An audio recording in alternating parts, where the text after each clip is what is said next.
రాష్ట్రంలోనే అతి పొడిగైన 193 కిలోమీటర్ల తీరం విస్తృతిన చిక్కోలు జిల్లాలో మత్స్యకారులు గడ్డు కాలం సంభవించింది అనడానికి వేటపై నిషేధాజ్ఞలు వారి కుటుంబాల్లో చీకట్లు అనుకునే పరిస్థితి నెలకొంది.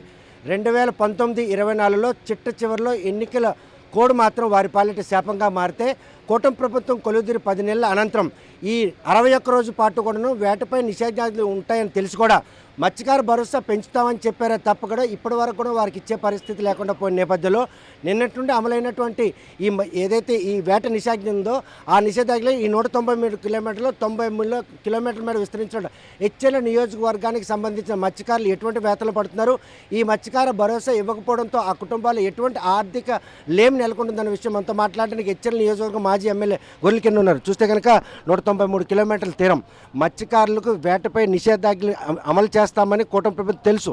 అయినప్పటికీ కూడాను ఆ అమలు తీరు మాత్రం నిబంధన చూపిస్తున్నారు. ఈరోజు భరోసా ఇవ్వడం విషయంలో ఎందుకు తత్సారం, ఆ తత్సారం మత్స్యకారుల కుటుంబాలు ఎటువంటి చీకట్లు అనుకునే పరిస్థితి? ఈరోజు మత్స్యకార భరోసా కాకుండా ప్రతి ఒక్కరి మహిళకు కూడా ఇస్తామన్న సంక్షేమ పథకాలకు కూడా ఈరోజు ఇవ్వకుండా చేసిన ప్రభుత్వం ఏదైనా ఉందంటే కూటమి ప్రభుత్వం. మత్స్యకార భరోసా కిందటి ఏప్రిల్ మేలో ఇవ్వాల్సిన మత్స్యకార భరోసాకి ఆ రోజు ఎలక్షన్లో నోటిఫికేషన్ రావడం, ఆ నోటిఫికేషన్ అడ్డు రావడం వల్ల దానివల్ల వాళ్ళకి పాపం మత్స్యకార భరోసా అందకపోవడం, తర్వాత రోజుల్లో కూటమి ప్రభుత్వం రావడం, ఈ కూటమి ప్రభుత్వం వచ్చి ఇప్పుడు ఏప్రిల్లో ఈ నెలలో ఈరోజు మత్స్యకారులు ఎవరు కూడా వేటకి వెళ్లకుండా నిషేధం విధిస్తారు. దీని ప్రకారం వాళ్ళకి వెంటనే మత్స్యకార భరోసా అనేది 10,000 రూపాయలు కూడా వేయడం జరిగేది. కానీ ఈరోజు కూటమి ప్రభుత్వం కిందటిసారి వేయలేదు, ఈసారిది కూడా వేయకుండా తాత్సారం చేస్తూ ఉన్నారు. ఇవే కాదు, గ్యాస్ బండ్లు కానీ, లేదు ఫ్రీ బస్సు కానీ, లేదు 1,500 కానీ, మహిళలకు ఇవ్వాల్సిన 18,000 కానీ, ఏది కూడా ఏ సంక్షేమ పథకాన్ని కూడా వాళ్ళు చేసే కార్యక్రమంలో లేరు. ఈ విషయంలో మంత్రి అంటే మత్స్యకార శాఖ మంత్రి అచ్చెన్నాయుడు ఒక విషయాన్ని పునరుద్ధరించారు. గత ప్రభుత్వ హయాంలో ఖజానా మొత్తం ఖాళీ అయిపోయింది, ఆ ఖజానా పూడ్చితే కానీ ఈ సంక్షేమ పథకాలు అమలు చేయడం సాధ్యం కాదు, అందుకే తత్సారం జరుగుతుంది. అందులో వాస్తవం ఏమైనా ఉందా? ఈరోజు ఖాళీ అయిపోయిందని ఈ కూటమి ప్రభుత్వం నాయకులు కానీ, అచ్చెన్నాయుడు లాంటి వ్యక్తులు కానీ చెప్పుకు తిరుగుతున్నారు. మరి ఎంత ఖాళీ అయిపోయిందనే సంగతి తెలిసి వాళ్ళు ఎందుకు ఇన్ని అబద్ధాలు ఆడి అధికారంలోకి రావాలి? ఎలాగా ఖాళీ అయిపోయినప్పుడు జగన్మోహన్ రెడ్డి గారికి వదిలేస్తే అతనే పడతాడు. అయిపోయిన తర్వాత ఖాళీ అయిపోయిన ప్రభుత్వంలోకి ఎందుకు రావాలి? ఎందుకు వచ్చి ఈరోజు ఇన్ని అబద్ధాలు ఆడవలసిన పని ఉంటుంది? కొన్ని లక్షల కోట్ల రూపాయలు సంక్షేమ పథకాలు ఇస్తామని అబద్ధాలు చెప్పి ప్రజలు నమ్మించి మోసం చేసి ఈరోజు ఎవరికి ఏది ఇవ్వని పరిస్థితిలో ఉన్నారు. ఓన్లీ ఒక్క రెడ్ బుక్ పరిపాలన తప్ప ఈ రాష్ట్రంలో ఇంకోటి మంచి కార్యక్రమం జరుగుతుందనేది లేదు. ఈ రెడ్ బుక్ రాజ్యాంగం ద్వారా ప్రతి ఒక్కరిని ఎప్పుడో 20 సంవత్సరాల క్రితం పెట్టుకున్న పోస్టులు వాళ్ళు కూడా వాళ్ళ కక్షపూర్తంగా ఈరోజు వాళ్ళు అరెస్ట్ చేయించి వాళ్ళ నెలల తరబడి జైల్లో ఉంచి వాళ్ళ పోలీసులతో కొట్టించి ఇబ్బంది పెట్టే కార్యక్రమాల్లో ఉన్నారు. అయితే వాళ్ళు అనుకుంటున్నారు ఇదేదో మనకు బాగా ఉందని, కానీ వస్తున్న రోజుల్లో వాళ్ళకి తెలుస్తుంది. ఎందుకంటే ఘోరమైన పరిస్థితులు ఎదుర్కోవాల్సి ఉంటుంది, వాళ్ళు సామాన్యంగా ఉండదు. కానీ ఈరోజు మత్స్యకారులకు జరుగుతున్న అన్యాయాన్ని మాత్రం మేము ఖండిస్తూ ఉన్నాం. మత్స్యకారులందరూ కూడా ఎదురు చూస్తూ ఉన్నారు. ఈరోజు వేటలకు వెళ్లకుండా రూపాయి లేకుండా ఇంట్లో ఇబ్బందులు పడే పరిస్థితులు ఉన్నారు.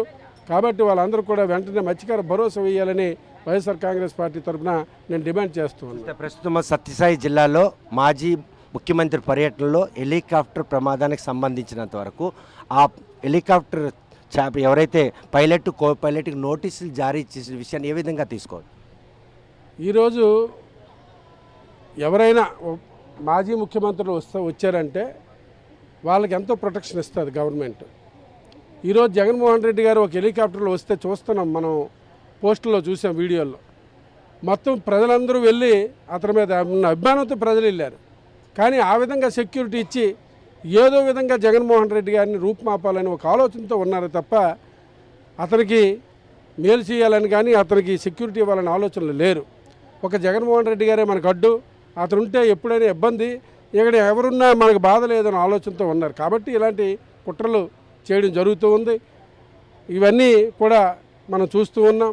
కాబట్టి ఎవరు ఏం చేసినా జగన్మోహన్ రెడ్డి గారికి ఏం కాదు. మళ్ళీ జగన్మోహన్ రెడ్డి గారు ముఖ్యమంత్రి అవుతారు. మళ్ళీ మంచి పరిపాలన, మంచి సంక్షేమ పరిపాలన అందించే నాయకుడు జగన్మోహన్ రెడ్డి గారు. జిల్లాలో జరుగుతున్నటువంటి అభివృద్ధి కార్యక్రమాలకి ప్రతిపక్షంతో పాటు వామపక్షాలు అడుగడుగునా అడ్డుకుంటున్నాయని కేంద్ర రాష్ట్ర మంత్రులు వాపోతున్నారు. జిల్లాలో వారు చేసిన అభివృద్ధి ఏంటి? వ్యవసాయాధిత శ్రీకాకుళం జిల్లాలో ఈరోజు ఒక ఎయిర్పోర్ట్ కానీ లేకపోతే ఒక పోర్టు, ఇటువంటి పరిణామాలు. 193 కిలోమీటర్ల తీరం ఉంది. కనీసం ఒక జెట్టి మీ ప్రభుత్వ హయాంలో ఏదైతే ప్రతిపాదించిన జెట్టీల నిర్మాణానికి చొరవ చూపిన వాళ్ళు అభివృద్ధి చేస్తుంటే ఆటంకంగా నిలుస్తున్నారు అనడంలో ఏమైనా అర్థం ఉందా? ఈరోజు శ్రీకాకుళం జిల్లాలో సాగునీరు విషయంలో ఆనాడు తెలుగుదేశం ప్రభుత్వం కూడా ఇది చేసింది లేదు. ఈరోజు శ్రీకాకుళం అక్కడున్న 4-5 నియోజకవర్గాల్లో కూడా ఆ రోజు ధర్మాప్రసాదరావు గారు నడుము కట్టి ఈ నాగావళి కానీ వంశధార కాలువలు కానీ కొన్ని వందల కోట్లు తీసుకొచ్చి బాగు చేసిన ఘనత అతనికే దక్కింది. ఎందుకంటే అంత కష్టపడ్డారు అతను. ప్రజలకు నీరు అందించాలి, రైతులకు నీరు అందించాలని ఒక తపనతో పనిచేశాడు. ఆ రోజు శ్రీకాకుళంలో కాంగ్రెస్ పార్టీ ఉండేటప్పుడే 40 కోట్లు పెట్టి ప్రతి ఇంటికి కొల ఇప్పించాడు అతనే. అలాగే మొన్న జగన్మోహన్ రెడ్డి గారు వచ్చిన తర్వాత ఆ రోజు కిడ్నీ సెంటర్ పలాసలో 100 కోట్లతో ఏర్పాటు చేసిన నాయకుడు జగన్మోహన్ రెడ్డి గారు. వీళ్ళేమో తప్పుడు మాటలు చెప్పుకొని, తప్పుడు కోతలు కోసుకొని, అబద్ధాలు చెప్పుకొని తిరుగుతాను తప్ప అభివృద్ధి పరంగా ఎక్కడ లేదు. ఈరోజు బుడగట్లపాలెంలో మనకి అప్పుడు 300 కోట్ల రూపాయలతో జగన్మోహన్ రెడ్డి గారు జట్టి ఏర్పాటు చేశారు. కానీ ఈరోజు దాన్నే మార్చి ఇంకా వేరే దగ్గర పెడదామన్న ఆలోచనతో కుట్రలు పన్నుతూ ఉన్నారు. ఇది చెయ్యాలని కాదు, ఏదో విధంగా ఆ రోజు అమరావతిని ఏ విధంగా అయితే సింగపూర్ ఫోటోలు పెట్టి మాయ మంత్రం చేసి జనాలు మభ్యపెట్టారో అదేవిధంగా ఈరోజు చేస్తున్నారు. లేకపోతే ఇప్పుడు అమరావతికి మరొక 40,000 ఎకరాలు దేనికి, ఏంటి అవసరం? ఏ రియల్ ఎస్టేట్ చేయకపోతే నీకు ఎందుకు ఎంత భూమి అని అడిగిన నాదుడు ఎవడు లేడు. వాడు ఇష్టానుసారం చేసుకొని వెళ్తున్నారు. కాబట్టి ఇదన్నీ ప్రజలు గమనిస్తున్నారు. త్వరలోనే దానికి బుద్ధి చెప్తారని కూడా తెలియపరుస్తుంది. కనుక ప్రస్తుతం ఏదైతే చేపల వేటపై నిషేధాజ్ఞలు విధించారో నిషేధాజ్ఞలు విధిస్తారని తెలిసినటువంటి ప్రభుత్వం ఎందుకు ఆ మత్స్యకారు భరోసా విషయంలో మాత్రం ముందస్తు జాగ్రత్తలు చేపట్టలేదు? 61 రోజుల పాటు ఈరోజు చేపల వేటపై నిషేధం విధించడంతో మత్స్యకారు కుటుంబాల్లో మాత్రం ఈరోజు ఆకలి మంటలు మాత్రం అలమటించే పరిస్థితి ఉంది.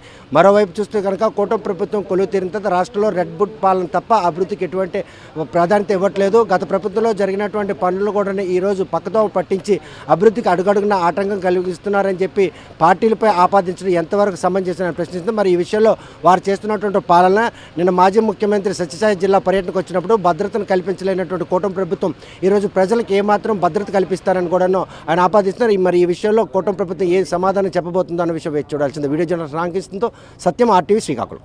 మరిన్ని వీడియోస్ కోసం ఛానల్ ని సబ్స్క్రైబ్ చేయండి. లేటెస్ట్ అప్డేట్స్ కోసం వాట్సాప్ ఛానల్ ని ఫాలో అవ్వండి. ఆ లింక్ డిస్క్రిప్షన్ లో ఉంది.